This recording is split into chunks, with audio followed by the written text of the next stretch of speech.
Welcome to Green Corridors, Tune into Nature, the podcast where we explore the deep ties between people and nature. We're your hosts, Beki and Gillian, and in this episode we're diving into the profound ways food connects us to the natural world. Since the 1940s, UK farmers and fishers have worked hard to feed a growing population, often following policies that prioritise production over protecting habitats and marine life. But today we know there's a better way, one where farming and fishing can thrive while supporting biodiversity, fighting climate change and strengthening our food systems. We'll hear from two inspiring guests, Neelan from Grow Wild York, who's turning a 2-acre brownfield site into a flourishing community garden, and Joe from Whitby Lobster Hatchery, dedicated to building a sustainable future for the Yorkshire coast. Whether you're a seasoned gardener, a curious cook, or simply someone wanting to reconnect with nature, grab a seat at the table and join us as we explore how food can root us back to the natural world. Thank you both for coming. Joe, before we come to you, anyone that's listening, Neelan's come with his arm in a bandage, but anyone watching will see that. So Neelan, can you just, before you tell us about why you're here, can you tell us what you've done? Yes, I very foolishly did an experiment with a skateboard, gravity, and a ramp, and came off the worst of that experiment. So yes, so my arm is out of action for a little while, which is not the best in peak growing season. But I'm fortunate, and we'll come on to this. Have a lovely group of volunteers who have all promised to step up and help me over the next few weeks and months. So yes, nice. Yeah, thanks for coming. Can you tell us a bit about you, about what you do? I know. Yes. So. My name's Neelan. I'm from Grow Wild York. We are a community interest company based over in Merton in a little place called Beetlebank Farm. We have just under 2 acres of grade 3-4 farmland. And we are doing a mixture of things from growing fruit and veg, working with young adults with learning difficulties, special educational needs, autism, Down syndrome, mental health. We also have a good tie-up with the employment services within York as well for people who want to get volunteering and work experience. And we're doing a mixture of, I guess, what might be called nature-friendly farming and rewilding, increasing biodiversity and creating forest gardens. We've got lots of different food growing systems, which I'll talk about in more detail, from no dig to more traditional allotments to forest gardening. So yeah, it's quite exciting. That's really exciting. Thank you. And Joe, tell us about you. Sure. Hi, my name is Joe Redfern. I run the Whitby Lobster Hatchery, which is quite a new charity based in the Whitby's fish market, which is there's a real long history. In the intro, we sort of said since the 1940s, but some of the fishermen I work with there, they can actually trace back their families' roots in fishing from Whitby over 700 years. Wow. So it's it's a town steeped in history, and today it's the 3rd largest lobster fishery in Europe, and we wanted to try and make sure that was protected and sustainable, and that the marine environment was protected. So we've set up the lobster hatchery as a way to give something back to the oceans. And we have a marine discovery centre attached to it there as well, which we invite members of the public and school groups and anybody else to come and meet some of our most amazing species that we get native to the UK. So it's our educational output. Nice. How did you get involved in it? Quite a long story. It was a bit of a lockdown project, so it was quite a fortunate timing in that way. But I studied marine biology at the University of Plymouth, and travelled around the world really, getting involved in different conservation projects and diving, and then wanted to come back to Yorkshire, where I was born, to see if I could be a marine biologist here after I did my masters actually back down in Plymouth.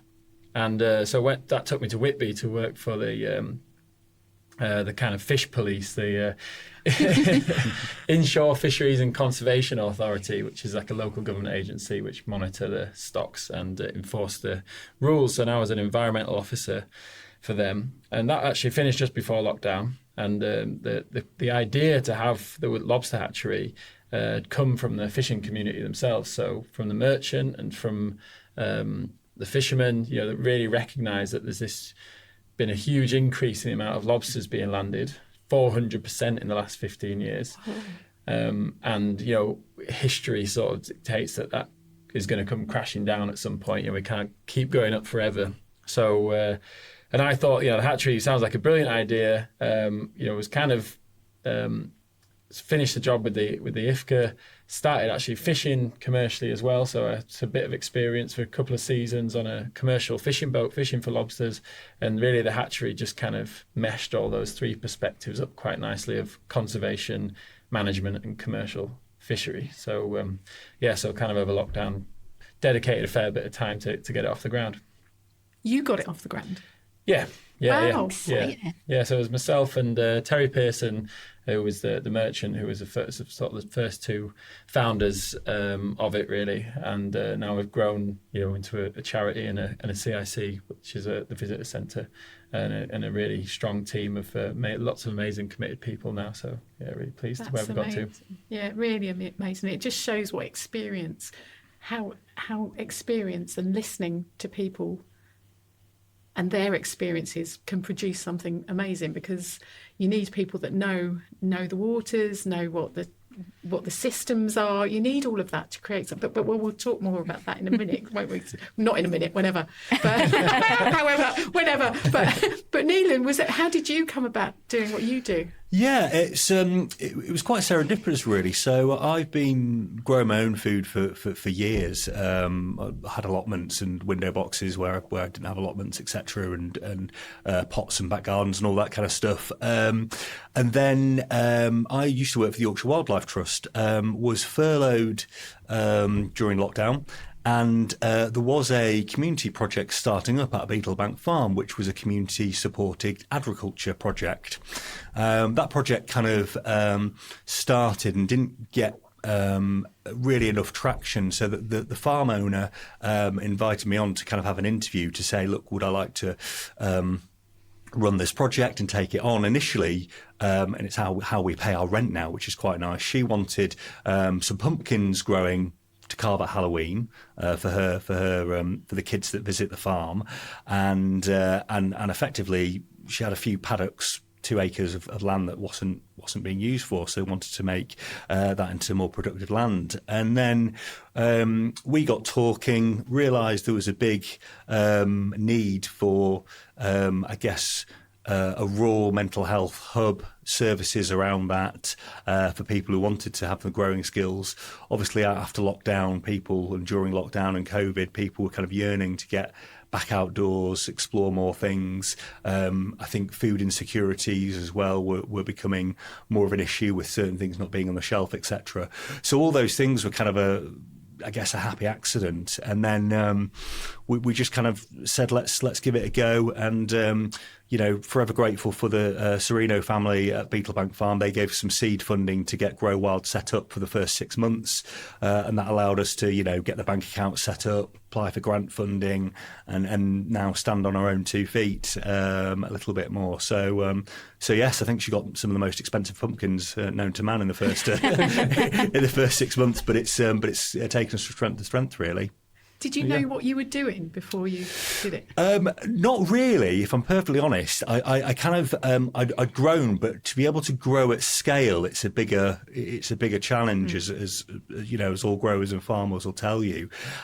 So we had a plan, and I think because initially we were going to specialise in 2 or 3 things in pumpkins, that was fine. It was then when I started to get creative, and we decided to go down the forest gardening route, that things got more interesting and got more complicated. So once we started putting the plans in to turn nearly 3/4 of an acre into the forest garden, that's where it got quite interesting. I'm trying to imagine a forest garden. Yeah, so forest gardening, for those who've not come across it, it's quite an interesting concept, and I guess pre-industrial revolution, it's still very popular on the subcontinent. And obviously imagine a forest, and within a forest you've got your canopy layer, which is your top layer, and in this forest garden, we've got our fruits as our top layer, and then beneath that you've got a shrub layer. So your shrubs in our case are different things like gooseberries, jostaberries, black currants, red currants will be all our shrubs. You might have things like goji berries, thornless raspberries, black currants, any soft fruit that you think of. And then beneath that, just like in a forest, you'll have both a ground layer and a perennials layer. So on the perennials layer, you can have things like daylilies, wild garlic, any herbs, even annuals such as pumpkins you could put in within that layer on the shrubs layer. And then beneath that you've got the ground layer, which you might use ground cover things such as strawberries, both alpine and normal strawberries. You might also have other things like a big different herbs, Babington leeks, chives, onion chives, all those different varieties. So within a forest garden, the main difference is that within a relatively small space, you could have 30, 40, 50 varieties of different plants, both perennials and annuals. So at any one time, you kind of get rid of the issues of pests, diseases, and kind of gluts, if you like. So you're just kind of almost foraging throughout that garden, and it's a really it's quite a visceral experience because you're really, in touch with the season more and in touch with all the different aspects of the garden. You're going through the different layers and kind of, picking things from the top at some times of the year, digging out tubers and roots. So we've got Jerusalem artichokes in there as well. So you're kind of using the whole things of it. We're going to do mushroom logs in the forest garden as well and all sorts of things. So yeah, so it's quite exciting and really you can...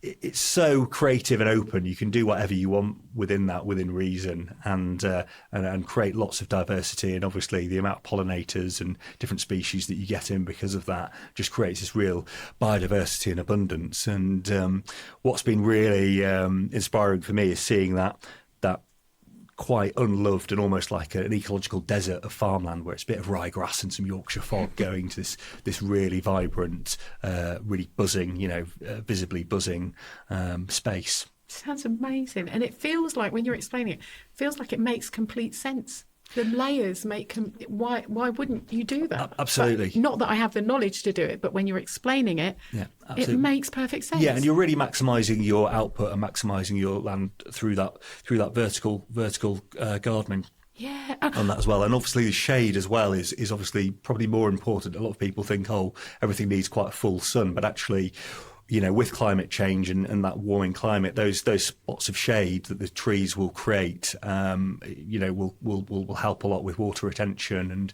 and those different things that you have there. So it means that there should be fewer inputs into the garden long term and greater outputs. The downside of the forest gardens is like any garden, it's kind of between 3 and 7 years for it to establish. So it's a bit of a labour of love to get it humming. Yeah.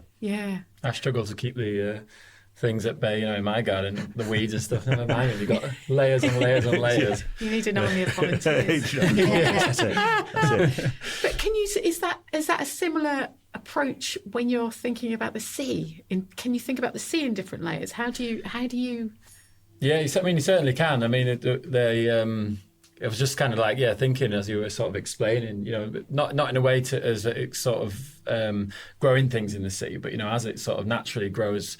I mean, if you start from the sort of rocky shore for the best example, you get the different species that live in the different zones as you go from the higher rocky shore, like you get your barnacles and so on up there, which are a little bit more hardy. They can deal with being out of the water a lot longer, as you kind of have these zonations through the tidal marks until you get down towards the lower tide, where you get a bit more biodiversity because they're out of the water for longer, so more limpets and different fish and crabs and even lobsters and things like that.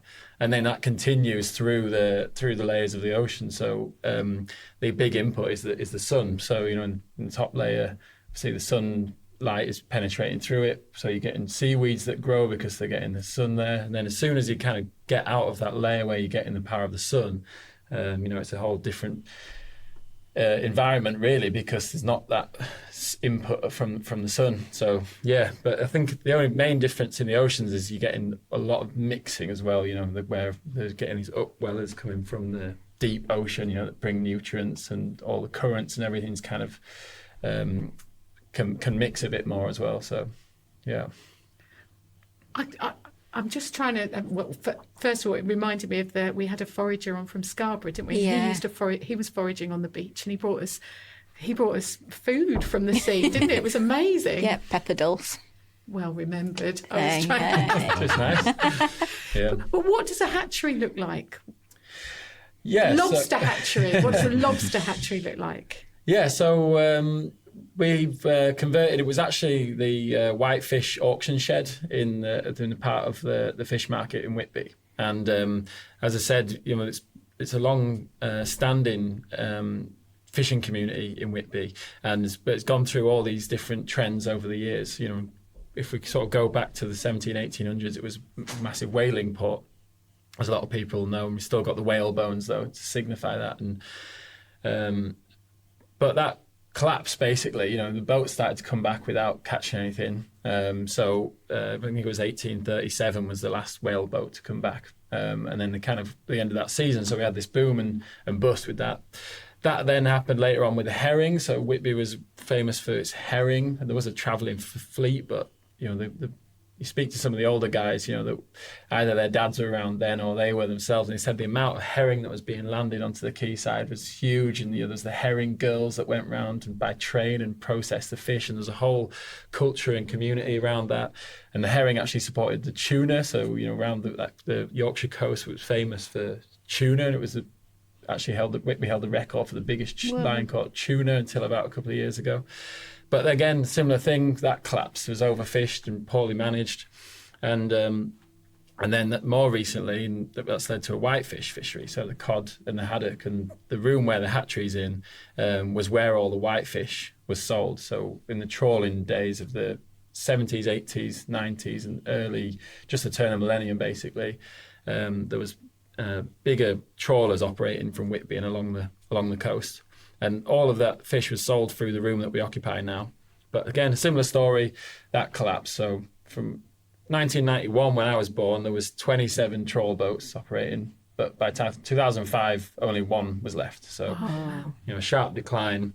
And that's led to where we are today, where we've had this, as I say, sharp increase in crabs and lobsters being landed. So that's quite a new phenomenon and happened over the last sort of 15, 20 years, basically. So what we wanted to do is repurpose that part, which was the auction shed, and put in the lobster hatchery. And so we've installed, it's quite like a lab spec space, because we have concerns, with biosecurity, where we're trying to manage that and stop bacteria coming in there. And because we run the tanks as they're called recirculating aquaculture systems. So the water kind of pumps around, and we manage the water in the systems. So if you're getting bacteria and things like that in there, it can manifest and cause mortalities to the larvae. So we have 3 separate rooms where we grow live feed for the lobsters. We have our hen room. So female lobsters are called hens. And the ones with eggs are called buried hens because they look like little blackberries or goji berries or one of those. They have about 10,000 eggs on them. So the fishermen bring them in and we put them into the hen room. And that's the kind of first start of the journey. The eggs, we let them just hatch naturally. We then collect the larvae, which we can have thousands in a day. And that goes into the development room there, where we have specially designed tanks for the larval stage, which is when they're planktonic, free floating in the water column. And they spend about 2 weeks doing that when we're feeding them. And then they go from a planktonic larvae to a bottom-dwelling juvenile lobster. So, looks more like a lobster at this stage, has claws and starts to live on the seabed. And then we have different tanks where we keep them separate from each other because they're highly cannibalistic. Mm-hmm. And that's the last step of the journey. So they're in those tanks before then we've released them back out into the wild. How long does that take? So it's about 6 to 8 weeks in total through the system. So about 2 weeks as a larvae in these planktonic tanks. And then, about 4 to 8 weeks, something like that, in the aqua hives, which is where we keep the juveniles when they've all got their own little compartments. We feed them through there and keep the water, as good quality as possible. And then, like I say, release them either on the rocky shore, at low tide, or with the dive club in Whitby, or with the fishermen themselves as well. I'd imagine in the wild they'd have quite a low survival rate from egg to fully grown lobster, but in the hatchery they must be quite high. Yeah, well, that's the kind of the whole premise really of the hatchery is that kind of using those numbers, because it's you're completely right. In the wild, it's 1 out of 20,000 is expected to survive, so something like 0.0005%. And that's why they have so many eggs. Yeah. They just kick them out there, don't care for them. There's like this opposite end of the scale as like pandas or humans, where we have 1 or 2 young and invest very heavily in them to make sure they survive and thrive. Lobsters are on the other end of the scale, where they just have loads, play the numbers game and kick them out. And for that reason, improving those survival rates in the hatchery, which we can get up to about 10, 20%, this hopefully more in the future, in terms of the numbers that's impacting. When you're starting off with sort of 10,000 larvae, the change from less than 1% to 10% is actually a big quantity in terms of how many we can get to that juvenile stage. And it's mainly in the larval stage when they get a lot of mortality, because that's when they're these really vulnerable. They look like little shrimps and they're floating around, and fish are eating them, and the storms are getting them, and whatever else. So it's that larval stage which is the real crucial point to get them over. But that's a real treat if you're a fish. Yeah, they love it. It's delicious. I've got 2 basic questions. I want to know how long a lobster lives for, and I want to know what happens to the hens once they've been buried. Hens, what happens to them then? Yeah, so the buried hens, first off, so they bury up, so they get their eggs out in the wild, and they actually take 9 months for those eggs to develop, but they go from a black colour to a red colour. And we asked the fishing community to bring in the ones with the red eggs, because we don't want to look after a hen ideally for 9 months. We want her in there for a short time as possible. When the eggs have finished hatching, we actually V-notch the tail of a lobster, which means that we cut out a little V in the tail flaps, and it's a recognised management method. So it's to mark the breeding females. And any lobster that's got this little V cut out of its tail, which lasts for about 3 to 5 years before it grows out, is illegal for the fishing community or the merchant to actually take in those lobsters. Okay. So you can mark them as breeding females, and if we can protect more breeding females in the population, the idea being that one male could potentially sort of fertilise multiple different females' eggs. So if we protect them as breeding females, they're the real crucial part of trying to manage that stock. So they get V-notched, and then we give them back to the fishermen. They then release them in the sea, or we release them ourselves. The other question, which is why I've come onto that one first, is slightly more complex than how long a lobster can live, because they have this amazing ability to regenerate. So they can regenerate their limbs when they cast their shell, and they can basically sort of live forever in theory. Their cells don't deteriorate with old age; they regenerate. So they can there is this theory they can keep growing and growing. And grow forever. So, but what happens is they usually get too big. Well, if they don't get caught in a pot or eaten, when they go through this molting process where they cast their shell, they go very soft after that, and they're really vulnerable to predators then. But also, it's such a energy-intensive process to wriggle out of their shell. They kind of split their heads down the middle, pull their claws, the tail back, and like wriggle out their whole body, and it's amazing, the replica from one to the other, and that's when they can grow back the claws. But when it's just, you can imagine it's quite a difficult thing to try and do, so they often get stuck, especially when the big lobster's in their shell, and that can cause like a sort of natural mortality as well. So, but with the ages, they're about 5 to 7 years before they become commercially landable and become mature. So that's a kind of crucial point of their life stage. So the ones that we release take 5 to 7 years before they could have their own offspring, and at that stage is when they become commercially landable by the fishing community. How many have you released so far, roughly? 30,000. 30,000? Yeah, Wow. 30,000. So we're in our third season now, in the middle of it. So it's over the summer seasons. Yeah. You know, but similar with your peak growing season. We have our peak lobster season. That's with just the natural growth from when they hatch their eggs in the wild is over summer. So we've been growing the numbers each year. Sort of 10,000 in the first year release, 15,000 last year, and we're smashing that. Or we're ahead of our curve of releases for our third season. So hopefully we can get over 20,000 this year as well. Wow. It's impressive, isn't it? It is, yeah. So one of the reasons we're doing this podcast is to try and get people more involved in thinking about their food choices. And I think one thing that people always say is it's so confusing with the terminology around what things are. So off the top of my head, you've got regenerative farming, you've got organic farming. You mentioned nature-friendly farming. How are the general population meant to understand the difference between these? Yeah, it's a really good question, and it's confusing for me. And all of these categories kind of fit into, I guess, the slightly nuanced ways of analysing what you're doing with the land.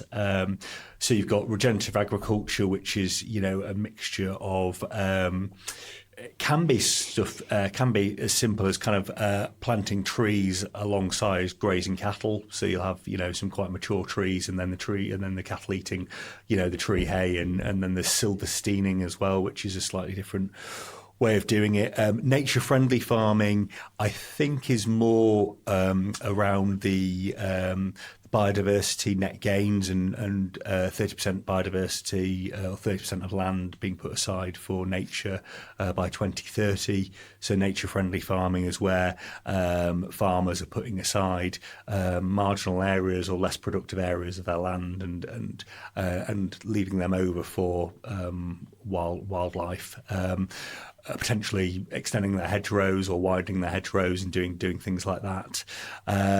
So those are a few things. But yeah, I get a little bit confused about the variety and breadth of these things as well. And I think the DEFRA, etc., have various different schemes that farmers can get plugged into in order to get some grants and additional funding in.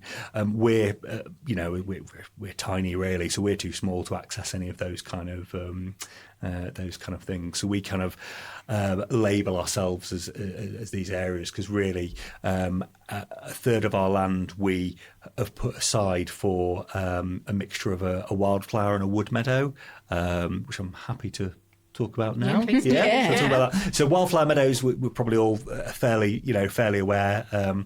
As the UK, I think we've lost somewhere between 96 and 97% of our wildflower species over the last 100 years or so. So we've got a good half an acre where we're reseeding as a wildflower meadow. We're also working with Plant Life. For those of you who haven't come across Plant Life, they're a bit like the Wildlife Trust or the RSPB, but focused predominantly on plants and plant restoration. Some of you might have heard of No Mow May, quite popular. Plant Life came up with that concept for not mowing things in May. That went viral, I guess, and it's been quite popular. So we were really fortunate that we won a community connections grant project with Plant Life, where they're giving us skills and experience and connecting us with other local organisations within Yorkshire in order to create the wildflower meadow.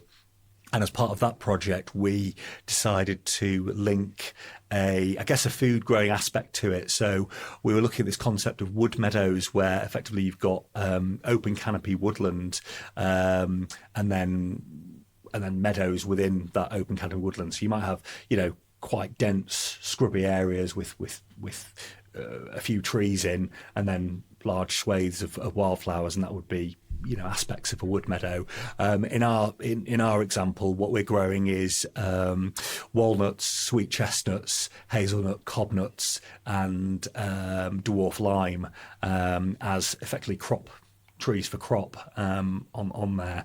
So we've got the wildflowers, and then in between those we've got those 15 or so trees just kind of dotted around, and we're hoping, well, not hoping because of climate change, but because of climate change, we'll be able to get a crop of those in future.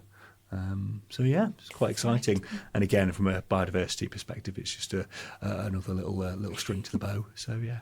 Do you sell the produce? We do, yeah. So we've got a small commercial tie-up with the York Food Circle, so where we're selling wholesale to them, and they're retailing it on. We're also starting to work with the York Cocoa Works, and they are really kindly going to take some of our produce, such as strawberries and other things, and potentially squashes and pumpkins, because they're opening a new cafe. And then next year, we're looking at how we can potentially get certain produce into their chocolate production. So obviously the strawberries for dipping and other things, but maybe herbs and other things as well. Sophie Jewett, who runs there, she's a great supporter of Grow Wild, and is quite excited about the work we've done. And we connected over food, because we're both quite foodie, so we had some good foodie chats, and so that was nice. So we've got that going on as well. Most of the food we grow, we want 70% of it really to go to the food bank in Town Hall. We are big I guess part of the advocacy of Grow Wild is that everybody should be able to have access to fresh, seasonal good produce, and so most of the food we grow does go to the food bank in Town Hall, and we really wanted to, where we can, get away from there's obviously an over reliance in food banks for supply chain reasons, etc., on ultra processed foods, and we do think that's a bit of a shame. So we'd like that part of our organisation to grow, and hopefully be able to send more fresh fruit and product to all the food banks as we get more land and go from strength to strength. So yeah. Yes. That is one of the great things about York, is how things connect with each. We do seem to have this really nice community, of really productive community, not nice, where we do link up with each other and make things work, don't they? Yeah, I love that. Sounds like it's the same up in Whitby, though, with you, because you were saying that the work that you've done has come from feedback from the fishermen. Fishermen, I think, tend to get a lot of flack from the public for some of the practices. I know recently, is it bottom trawling that's been in the news recently? So yeah, I mean, how have you found building those connections and working with people that might see things a bit differently to yourself? Yeah, I mean, it's I think it's been vital to what we've tried to do at the North Sea Conservation, which is our charity name, which runs the lobster hatchery. And traditionally, I think kind of conservation and management, who sort of sit behind a desk and look at figures and things and make decisions, have really butted heads with fishermen. And I said, some of them trace back their family roots for 700 years, and they can be quite stubborn in the way that they do things as well. So there's a sort of guilt on both sides, and they kind of get in a room, and these guys sit behind the desk trying to tell the fishermen what to do. The fishermen said, "Oh, we're not doing that. I've done it that way for all these years," and they crash heads. And what I suppose is everybody's really trying to get to the same goal of a sustainable, healthy ocean. Conservationists obviously want that, but fishermen, they do want to see a healthy ocean. They rely on it more than anybody else. So it's it's trying to kind of start from the bottom up in a more joined up thinking and bring that together. And I think kind of, I guess, as I sort of alluded to before, but having those three different perspectives that I've experienced with like conservation management and commercial fishing is a quite nice embodiment that the hatchery has, where we're bringing all those kind of voices and perspectives together into one project, and it's a really good mixing pot to try and to try and build on those things all together, and to achieve that goal of sustainability and healthy environments. So I think it's really vital to do that. And it's often something which I think has been overlooked in conservation projects and so on in the past. And I don't think we're ever really going to truly achieve that unless we're all sort of working together and on the same hymn sheet with it. So yeah, we've been really fortunate for the fishing community in Whitby and around the coast have been really supportive of what we've been trying to do, and been able to count on them from financial donations or to building drains in the hatchery. They've committed their time, or bringing the hens in, and so there's been a whole sort of range in ways that they've really been involved with the project, and it's I think it's something that I'm really proud that we've managed to maintain that. Yeah, sounds good. I mean, it's the same, I think, with farmers as well, isn't it? They often find themselves at odds with people working in conservation, habitat management. So it has been overfished. Yeah. And we've polluted. There's lots that has gone wrong. Same with the land. So is it part of the aim to ripple out and for it not just to be about lobster?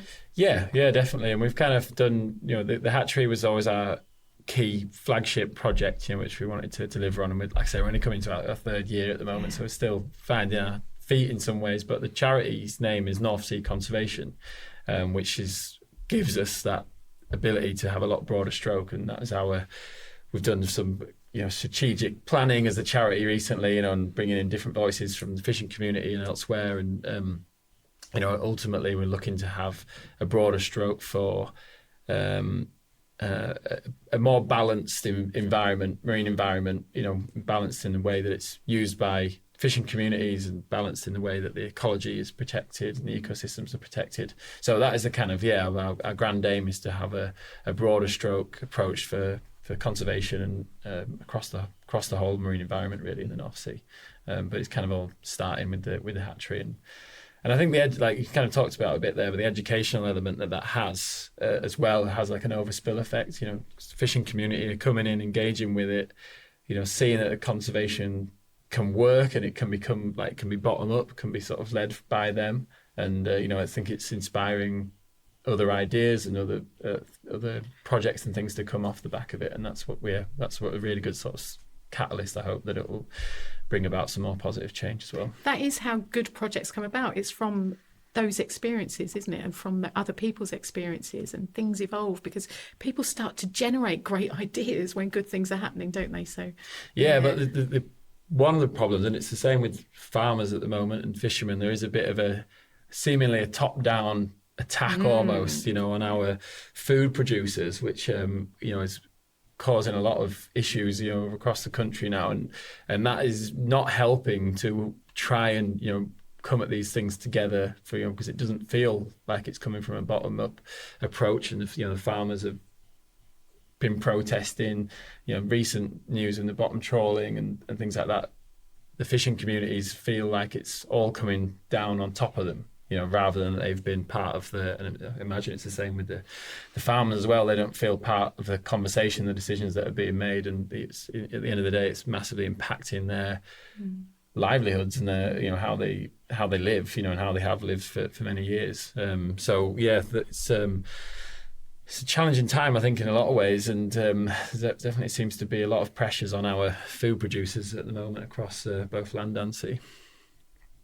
Yeah. Yeah, and I think it's a shame because we're talking about people that have worked in these environments for a long time. They probably have more understanding of the land and the sea than the people that are making these decisions. You're producing something, you're looking after something like the forest, and you're learning about the land, seeing what grows where, you're adapting, you're producing food, and that feels like that makes sense to me. But is that the same when you're doing the hatchery? Do you see it as a food production thing? No, not for us. Like it's it's a conservation thing. We're trying to maintain the ecological balance, basically. So our aim, is to release 100,000 lobsters a year, which is a very rough average of the amount that's landed into Whitby. So we're trying to sort of offset that impact and make sure that the marine environments in the wild, are protected, and lobsters play a really important role in the ecosystem, and we just want to make sure that balance is maintained. So it's we're not really see ourselves as food production, but as it's a wild caught species, We just want to put something back. If some of the early work we did, one of the fishermen put it sort of better than I could ever, and it was like he said, it's always sort of take. We need to start thinking about putting something back into the marine environment and making sure that it's protected from the bottom up, because as we've seen before, things can come crashing down. And I think we live on very short time frames as humans. We think, it's been going on for 10, 20 years. It's going to go on like that forever, which is because we live in, specks of the time of those things have gone on, and our perspectives are very sort of shortened on that.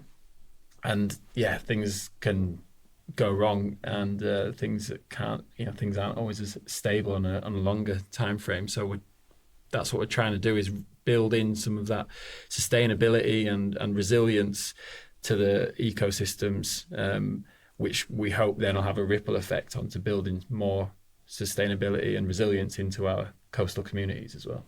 And sustainability comes across with your forest, not just with your forest mountain farm, but that's that's crucial to everything we do.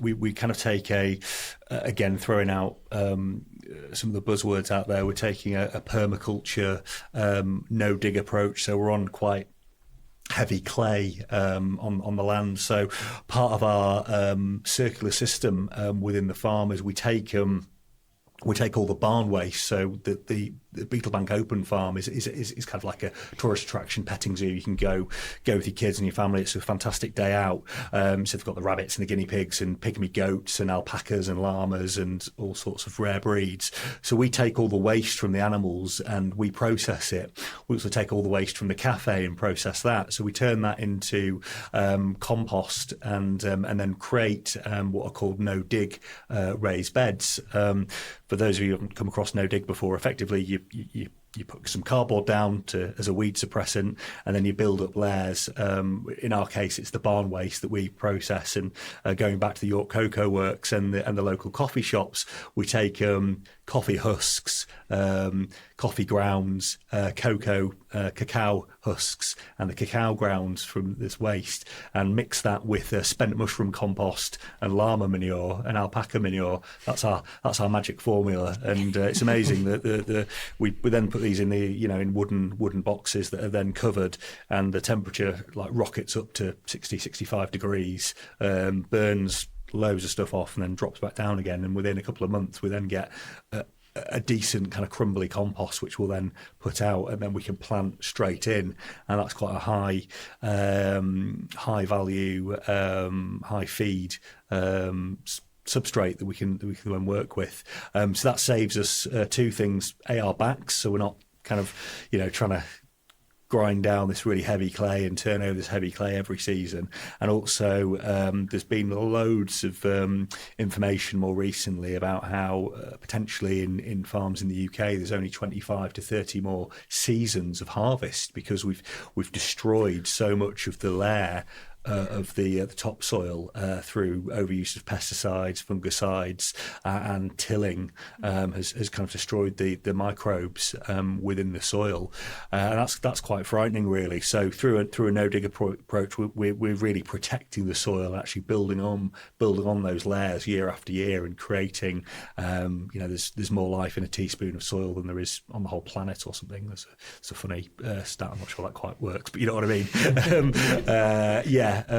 So we're really protective of our soil and making sure that we can build up those layers and have that biodiversity, in the ground on a real microbial level as well, which is great. And we want it to be this almost this circular economy where we're taking the inputs from everything that we can do on our land and then turning that into a usable product. So all the waste, etc., from the plants that we cut down and then repurposed and reused. So it's really just a no-brainer, isn't it? I don't mean that in any disrespectful way, because it takes a lot of thought and effort, but it just makes so much sense. Absolutely. I think that's it. It just reminds us. Even all of it reminds me of community living, using the resources around you, Yeah, respecting absolutely. the resources around you, and learning from them. Yeah, absolutely. Well, there's so many farms that still burn that waste. We'll just kind of burn it, and obviously off the carbons off into the atmosphere, etc. So it's as you say, just being a bit savvy around it. And food waste, as we know from the good work that you guys do in your food waste at St Nick's, it's a huge issue. So just by us taking the food waste from the cafe, and our volunteers bringing their waste from home, etc. And we've got this Ridian composter, which is one of these hot bins that you turn and chops up the waste and then turns it through. So that's great. And we've got a series of wormeries as well, which are quite good fun. And when we have scouts and kids come on, they enjoy looking at the wormeries and seeing everything wriggling around and breaking things up. So that's quite a good visible, a good visible show of nature at work. Yeah. And even though we know things aren't great, things are retrievable. Like, absolutely, you're turning the lobster, you're turning the things around with the hatchery. Changing the You're tide. changing Yeah. it. Very good. Reinvigorating the land Yeah. with the no-till, and it isn't all doom and gloom, is it? We can make a difference. And it's amazing how much nature recovers, and even on that small bit of land that we have, those 2 acres, it is a little oasis. And anecdotally, the songbirds and hedgerow birds that we've seen along there have grown in abundance. We've got a beetle and bug survey going on with one of our clients at Grow Wild. So they're doing a survey year on year of all the beetles and bugs, which is great. The landowner Angela, she releases red partridge, which are on the grey partridge, which are on the red list, and we had those breeding and nesting in a part of Grow Wild last year. So that's fantastic, because they're red list birds on there. A slight aside, Joe, I was wondering what how the fisher folk or fishing community, how they feel about the kind of marine conservation zones, and how that's kind of played a part in life there, because.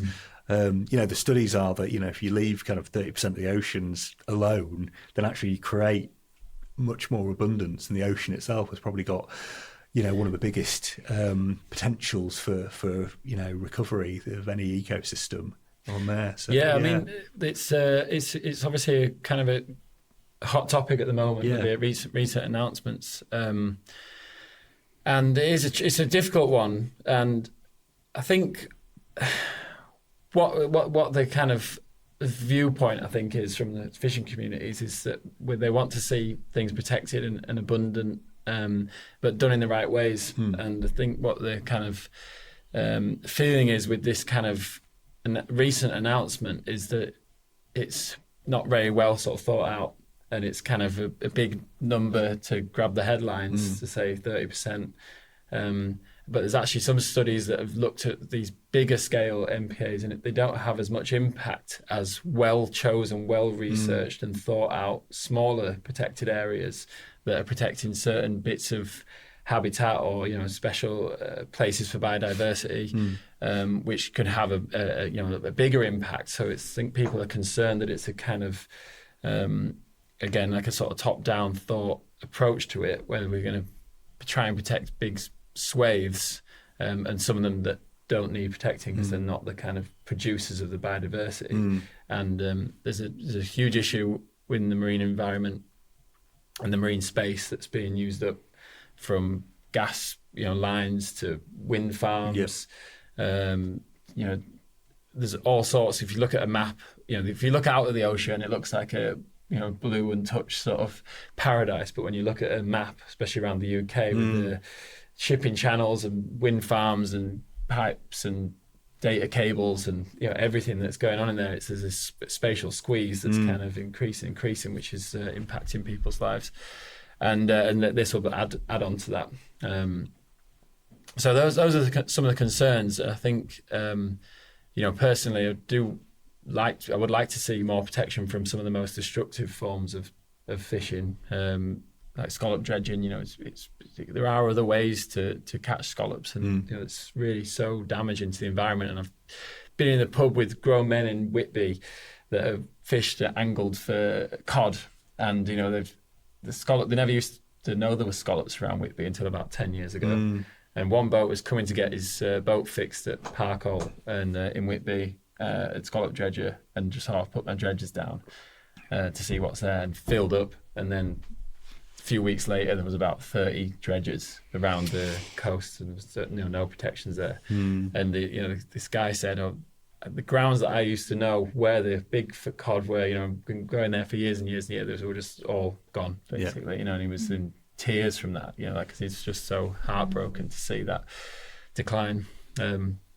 So I think, we do definitely need protections of the marine environments. It's just the issue is not having it come from a bottom-up approach where we're using the local knowledge from the fishing community, which is, as you said, and I've experienced this more, I've spent a lot of time around academics, and they are good at what they do, researching things, but I've spent a lot of time around fishermen as well, and the fishing community, and the knowledge that they have, about being part of that ecosystem, because they are part of the wild ecosystems in the ocean. They have been for many years. The knowledge and understanding that they have, is absolutely incredible. And not making use of that to make the most informed decisions on where would be the best places to be protected is a missed opportunity, I think. Absolutely. Yeah. I see that with farmers, because I have a small holding, so I'm around farmers quite a lot. And they say the same thing. They get these policies in and they make no sense for the land that they're on. And, there's a bit near where I live where they were putting in a water purification system. And it's like, well, if you just ask the farmers to leave a set sort of verge along the river so that the pesticides couldn't get in, that would work. And they wouldn't have to spend millions and millions of pounds on this water purification system. Bizarre. But There's a lot of catch-up going on, isn't there? There is, isn't there? Yeah. But if somebody wanted to come and see what you did, either of you, but Joe first, if that's all right, would they be able to come and see what goes on at the hatchery? Yeah, certainly. So definitely we're on the busy Pier Road in Whitby, opposite the Magpie Cafe in the fish market building there, and we have the Marine Discovery Centre, which we have about 6 tanks, all with native marine biodiversity in there. Each tank's trying to kind of replicate and bring a sort of snapshot of a habitat from the North Sea and bring it so people can understand a bit more about our native biodiversity and habitats we have in the oceans are local to Whitby and in the UK. There's windows through then looking into the hatchery. So you won't be able to go into the hatchery, but you'll certainly be able to see all steps of the process and see the tiny lobster larvae as they hatch and meet some of the little juvenile lobsters before they're released as well. So everyone's more than welcome to come and have a look. Please do. That'd be great, because lobsters are actually very beautiful, aren't they? They're red. Amazing. That's only when they're cooked, isn't Exactly, yeah. But actually the juvenile ones, the little ones, you get in such an array of colours. So usually it's midnight blue when they're adults, but when the juvenile ones are 2 centimetres long, you get yellows and greens and reds and blues, and it's really rainbow under the sea. That'd be so beautiful. Yeah, they're amazing. And then they sort of, as they grow, they turn into this sort of dark blue colour, which they are. Yeah, they're stunning, amazing animals, I think. And there's lots of cool facts you can come learn about lobsters as well. Brilliant. And you don't have to book; you can just come and turn up. Just come along. Yeah, we do charge to come in, and the vast majority of the income goes back into the hatchery and making sure that the projects are maintained. Brilliant.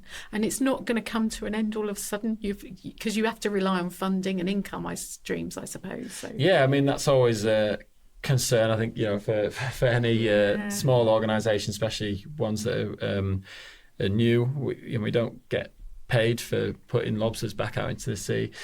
So, if people want to support us, that would be absolutely amazing. We can adopt a lobster even and name it.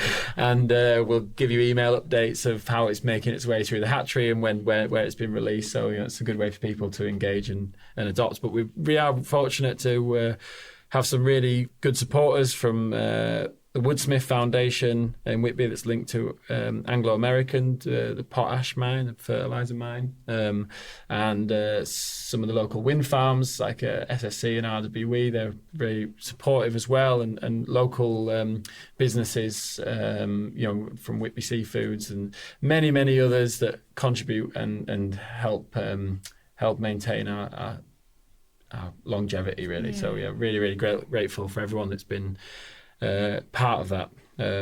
We have some restaurants which do a buy one, release one scheme. So for each lobster they sell out of their restaurant, they donate to us for one to be released. It's community Things like again, that. isn't It comes it? back to this sort of circular Yeah. economy. I think is a really good, the circle approach, and is a really good way to think about what we're both trying to do, I think. Yeah. And Neelan, how can... Yeah, lots of different ways to get involved. We have volunteering groups, so we're always looking at volunteers, and it can be a one-off commitment of an hour or so of your time through to a longer-term volunteering sessions. If there's any skills or anything that you want to grow, if you're interested in forest gardening, just get in touch. The details are on our website, Grow Wild York. We also work very closely with a lot of local businesses. So last year we had B&Q in Hull Road chose us to be their charity partner, and they came along and built a wildlife pond, which was amazing, and donated some equipment to us, which was great.